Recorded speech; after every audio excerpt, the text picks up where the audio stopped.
నేను చెప్పినట్టు చెయ్యండి, మీరు చెప్పినట్టు చేస్తే నేనున్నాను. స్కానింగ్ ఎక్కువ అని చెప్పినావు. విరంజనని తలుచుకుని ఆకు తినిపో అని చెప్పినావు. ఆకు తినుకుంటా స్కానింగ్ పోయినాను. వచ్చినాక స్కానింగ్ బాగుంది డాక్టర్ అన్నారు. తీసేయాలా, బాగాలేదు తీసేయాలా అన్నారు. నేను ఇంకేమో 5 నెలల అయింది, ఎట్లా తీయాలా అని చాలా ఏడ్చినాను. నీ దగ్గర వచ్చి పోదాము, నువ్వేం చెప్తావు అట్లా చేద్దాం అనుకున్నా. నువ్వు వద్దు, బాగుంది పాప అన్నావు. నువ్వేం ఇల్లేదవా, బయట అంగడిలో తీసుకొని తినమన్నావు. స్కానింగ్ లో బాగొచ్చిన తర్వాత రిపోర్ట్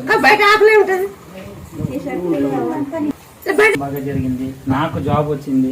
అదే మీరు చెప్పినారు కదా, జాబ్ ఇలాగా నీది జీతం ఉంటే డబ్బులు రావు, బెంగళూరుకి పో అని చెప్పి నేను ముక్కుని పోతిని. 30,000 కావాలా అని 2 నెలలోనే 30,000ది వచ్చా. ఊరికి వచ్చి ముక్తి తెచ్చిపోతుంది.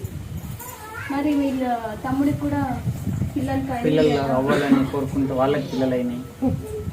ఒక ఆడబిడ్డ ఒక మగ బిడ్డ ఇచ్చినావు.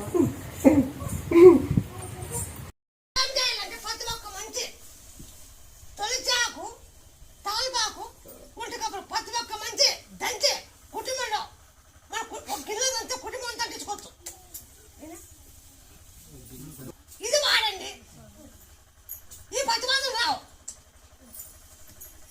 తలకాయలు అంటే పెట్టు అందరికి తలకాయలు వాటి మూతోటి తలకాయలు వచ్చారు.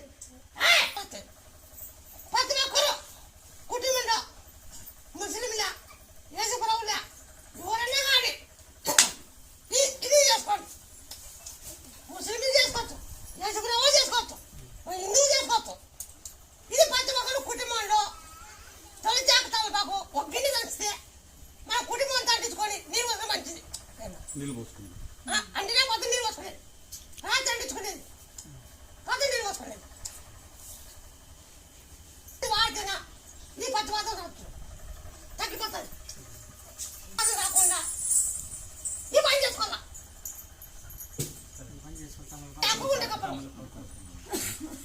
మన కుటుంబంలో అందరూ మంచిది చేసుకుంటే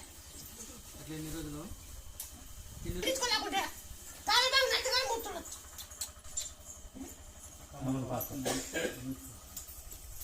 పిల్లగా అంటించుకోలేకున్నాను, ఇది ఆకు నచ్చిగా కూర్చోవచ్చు. తాలిబాబు ఆకు నచ్చి కూర్చోవచ్చు.